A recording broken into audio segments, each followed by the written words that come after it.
Manifestation is like making a wish on a star. Maybe it's fervently. Maybe it's at peace. Maybe it's respectful. Maybe it's whatever the fuck you do with that. But it's fleeting, you know? It's a meteorite that travels through the sky and it penetrates the atmosphere. It enters your realm. Let's go, poet. Hello, collective, it's Kai. Once again, disclaimer, this is all just based on my own experience. I'm not trying to tell you what to do or wada wada woota woo.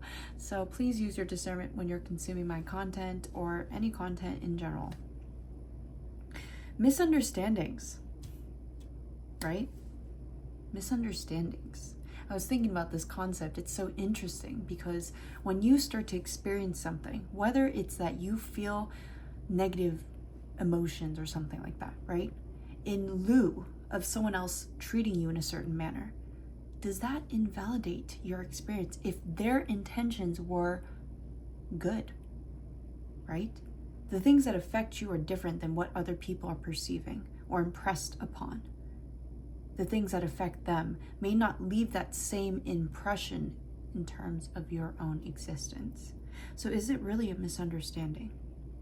Or is it turning into invalidation?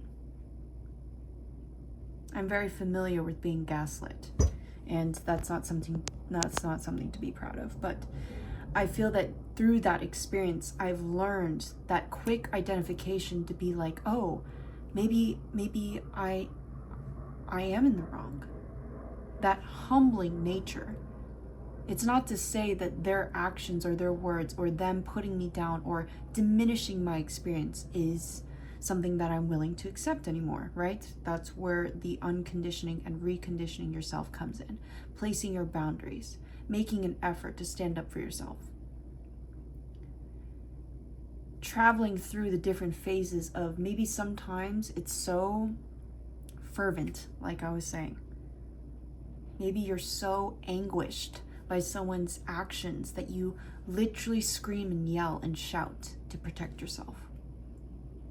Or other times it's you bringing up the same conversation over and over again, repeating yourself to make it very clear that you're going to be consistent. Or maybe it's that you don't even bother. You don't even bother putting in your efforts or your time or your energy, because time is a construct, yes, but it's expended energy, and that present moment that you get to feel is just as important. That's why manifestation is just the same as memories, because it's about the way that you feel, not the actual thing that happens. Because the universe is going to show up in different ways that allows you to not only experience the fundamental basis of what you're desiring, but even more, even greater. Every single time you're spiraling upwards and it's expanding your level of awareness. It's when you allow it, though. It's only when you allow it.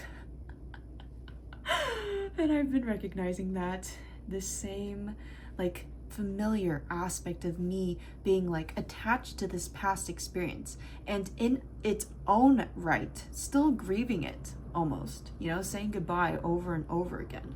That repetition, not to debilitate myself or to deprive myself of those emotions, but to actually say goodbye, to really let go. Isn't that almost the same as forgetting? Almost. I was scripting a bit today because I feel that I'm in a different space. And it's interesting because sometimes, do you ever like feel like, damn, like I'm so bored. I'm so bored. I want to like fill my time with shit. And then today, and actually yesterday too, I had this thought of like, damn, I'm like learning to get better at resting, which is fucking ironic as shit, because I feel that my past 3 to 4 years of my life have been, or actually from the age of like 20 to 22-ish, I really focused on just having fun. I really just fucking focused on having fun. And then after that, I learned about death and processing my emotions and grief, and now I'm at this point where I'm actually willing to work with the material realm in a different way. Financial adeptness, you know, and being the first generation, I'm Korean American, my parents born in Korea. My dad actually grew up in Brazil, so it's a little different, little spicy detail there. But I feel that that is so interesting. I don't really feel that I ever thought about that growing up at all, you know, thinking about the fact that I'm the first generation to be born in America. And I was watching this video about how the privilege to be aware of certain things, to educate yourself on certain aspects of life, whether it is something like politics, right? Or things that are happening in your society where it's just talked about. It's not about the fight or flight survival aspects of life, you know? Where death is involved, you know, like your necessities, home, food, shelter, like seriously, like the home that you have, the space that you create. And I'm finding myself in this space where I'm understanding that I can expand my level of awareness as long as I allow myself, as long as I am also actively interacting with the external forces. And it was this generalization of understanding that rest is so fucking important. Sometimes I really not even overthink. I literally put off sleep because I not only made reasons to not sleep, but also wasn't actually valuing it.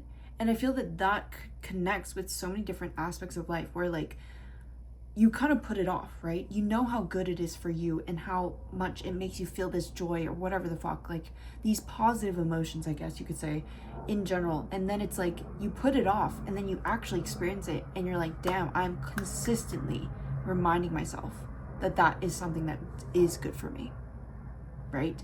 And that's kind of what I feel, that the unconditioning aspects of yourself when you are taught certain ways of being, certain responses really to life, to stimuli, aka trauma responses, the narrative that you're playing in your mind. Your mind is just as strong as your heart and your body. And I don't feel that it's greater than or less than, but truly it's almost like this gauge, this graph of over time, how maybe your heart wasn't feeling that strong at some point, but now it's so much stronger. It's built strength. It's built a new muscle. It went through ligaments tearing itself so that you could learn to grow and push your limits, surpass your limits.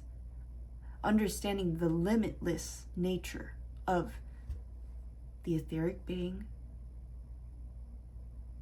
experiencing the soul's journey within this physical incarnate that you chose. Your soul chose to come to this earth to experience the ego.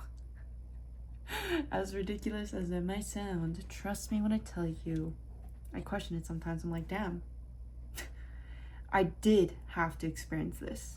And that's why I believe karma to be so real, because I literally experienced the actual reflection of those things.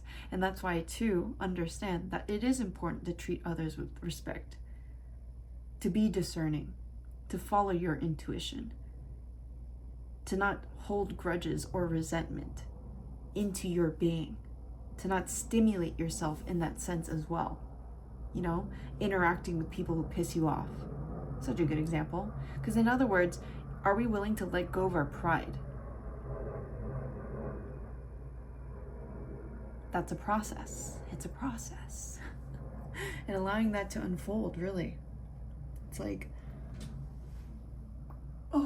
it's truly just this forever conflux of learning about everything and yet nothing. Because it's of course there's people out there who are resonating with this, you know? That's why you're here right now listening to these words.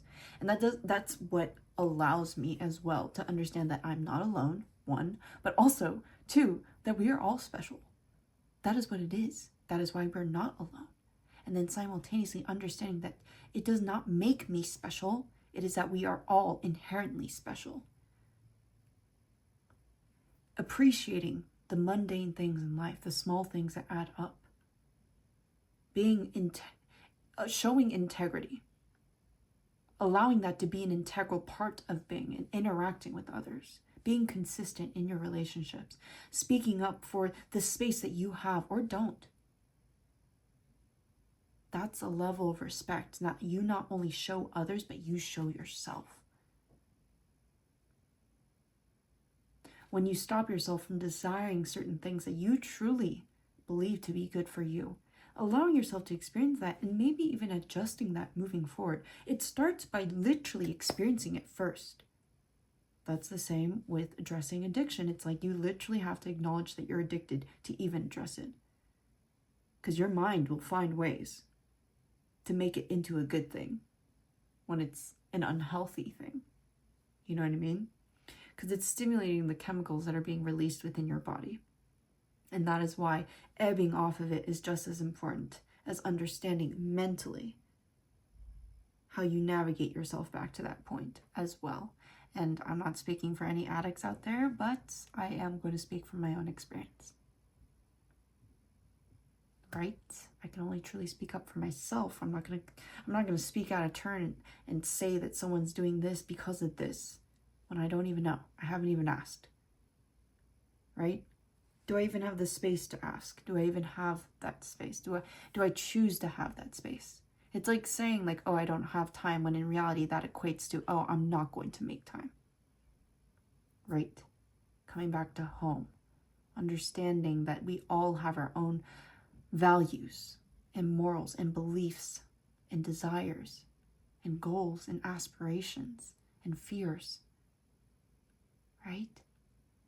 It's like, how could I ever speak for anyone else's experience? I had this, I have this memory of feeling very like compared to.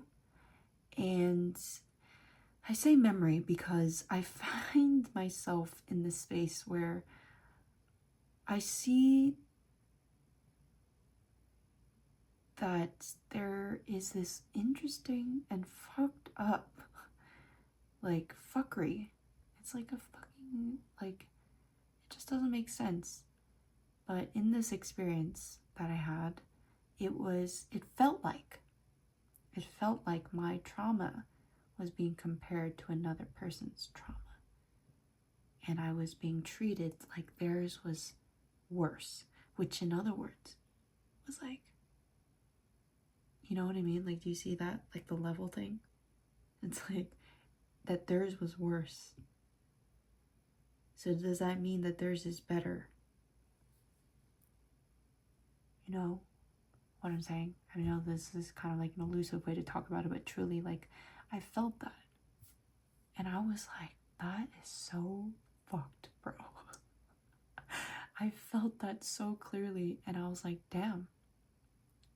I feel that my pain is being gauged right now.